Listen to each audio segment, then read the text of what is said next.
Welcome to our video walking you through the Performance Reports tab.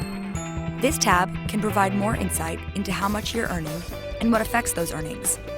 In this video, we'll run a sample report to view page CTR and CPC over the last 30 days. The first step is to adjust the date range so that we're looking at the last 30 days. Next, we'll select our data.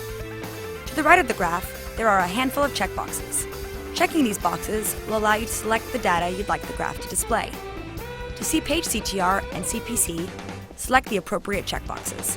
We now have two lines, a yellow line for page CTR and a purple line for CPC. The axis for page CTR, the yellow line, is on the left-hand side of the graph, and the axis for CPC, the purple line, is on the right.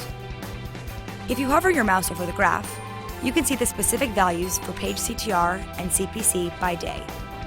If you look at the upper right-hand corner of the graph, you can see the date and corresponding CPC and page CTR for that date. For more detail on what any of the checkbox metrics mean, hover your mouse over the question mark bubble and read the popover description.